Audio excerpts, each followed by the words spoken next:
दादा अपना परिचय दीजिए।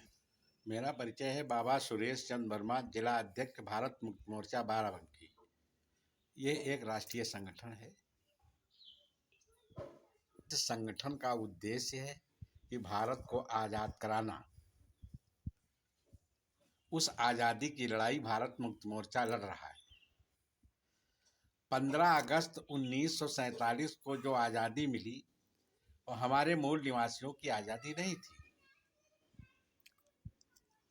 वो भारत की आज़ादी थी। और इस देश के अंदर चुनाव में जितनी बड़ी धांधली हो रही है, जो सरकारें बन रही हैं, वो ईवीएम मशीन की बदौलत बन रही है। 50% से ज़्यादा जनता का मूड है कि ईवीएम मशीन से चुनाव न हो, और ईवीएम मशीन से चुनाव हो रहा है। जबकि 8 अक्टूबर 2013 को इस देश की सुप्रीम कोर्ट ने निर्णय दिया था कि ईवीएम मशीन के साथ पेपर टेल मशीन लगाई जाए, तो उसके आदेश का उल्लंघन करके ना तो 14 में लगाई गई, ना तो 19 में लगाई गई। और पेपर टेल में जो पर्ची निकलती हैं, ना तो उनकी आज तक गिनती की गई। इससे यह चुनाव पारदर्शी नहीं है। और हम लोगों ने 31 जनवरी के लाखों की संख्या में जंतर मंतर पर धरना प्रदर्शन किया, और चुनाव आयोग से हम लोग मांग कर रहे हैं कि ईवीएम मशीन हटाई जाए। तो हमारा कहने का मतलब है, जब देश में अगर आज़ाद होता तो प्रजातंत्र होता, तो प्रजा की जिस तरह से इच्छा हो, क्योंकि बाबा साहब ने कहा था कि वोट हमारा शासक चुनने का अधिकार नहीं है, शासक बनने का अधिकार है। इसलिए जनता चाहती है कि बैलेट पेपर से चुनाव हो, तो इसलिए इस देश का शासक वर्ग नहीं चाहता है कि बैलेट पेपर से चुनाव हो।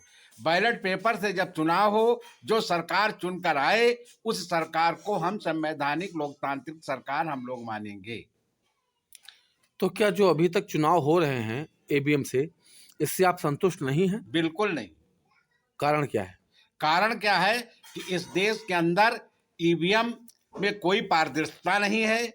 जब जमीन पर बैठे बैठे चांद पर रॉकेट कंट्रोल किया जा सकता है, उसी तरह ईवीएम मशीन है। हम लोगों को जिस चीज जनता सर्टिफाई हो, जनता इस देश की कम से कम 50% जो नेट के बारे में जानती ही नहीं है। जनता का उद्देश्य है कि बैलेट पेपर हम मोहर लगाएं, हम सुकून से सो सकें कि हमने जिसको वोट दिया वो पाया। तो क्या जो अभी तक चुनाव हुए हैं उनके मद्देनजर आप आरोप लगा रहे हैं? हम आरोप नहीं, सही कर रहे हैं कि ये सरकारें ईवीएम मशीन की देन है, ये सत्ता ईवीएम मशीन की देन है। ईवीएम पर के द्वारा चुनाव आयोग मनमानी कर रहा है, और वो कहता है हम किसी हद तक नहीं मानेंगे, और इसलिए इसे प्रजातंत्र नहीं है, ये एक तक तानाशाही तंत्र है। और इस तंत्र के लिए भारत मुक्ति मोर्चा अपने जान की बाजी लगा करके विश्व लेवल पर, भारत लेवल पर और अपना आंदोलन चलाएगा।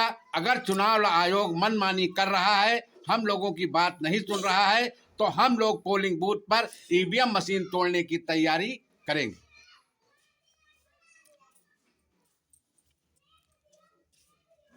प्रदेश स्तर पर या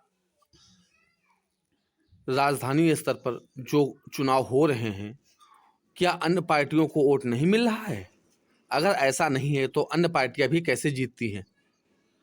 अन्य पार्टियां वोट का मतलब यह है मिल रहा है या न मिल रहा है। और बेईमानी जब की जाती है तो मतलब है ज्यादा बेईमानी नहीं की जाती। पहली बात, जनता को ईवीएम से जनमत संग्रह करा ली जाए। 50-60% जनता ईवीएम मशीन नहीं चाहती है। तो जनता का राज है कि चुनाव आयोग का राज है? जनता की सलाह से भारत चलेगा। जनता जिस तरह से चाहेगी उस तरह से हम लोगों के पास 50 ऐसे उदाहरण हैं। सुन लीजिए, 50 ऐसे उदाहरण हैं। जब समय आएगा तो हम लोग दिखाएंगे कि ईवीएम मशीन जो वहाँ के प्रिजाइडिंग ऑफिसर कम वोट दिखा रहे हैं, ईवीएम मशीन ज़्यादा वोट दिखा रही है। इस तरह हम लोगों के पास तमाम सबूत हैं। और अंत में मैं अपनी बातें कहता हूँ, जिस देश के अंदर दुनिया में आप अमेरिका से विकसित नहीं हैं, जर्मन से विकसित नहीं हैं, जापान से विकसित नहीं है, जिन लोगों इटली से जर्मनी से विकसित नहीं है, जिन लोगों ने ये मशीन बनाई वहां की जनता ने आंदोलन करके ईवीएम मशीन हटा दिया। और मैं आपसे कहना चाहता हूं कि जब कहते हो प्रजातंत्र है तो प्रजा में प्रजा जो चाहेगी वो होगा या जो अधिकारी चाहेंगे वो होगा? आप ये बताइए। तो क्या भारत में प्रजातंत्र नहीं है? हाँ, नहीं है प्रजातंत्र। प्रजातंत्र होती तो अब तक ईवीएम मशीन हट गई होती। ईवीएम मशीन पर जनमत संग्रह करा लें, 70% आदमी आएगा ईवीएम मशीन के विरोध में। आपका कहने का आशय क्या है? हमारे आशय के कहने हैं इस देश में बैलेट पेपर से चुनाव हो, तब जो प्रतिनिधि जो सरकार बनेगी उस लोगों को, उस सरकार को हम लोग प्रजातांत्रिक सरकार मानेंगे।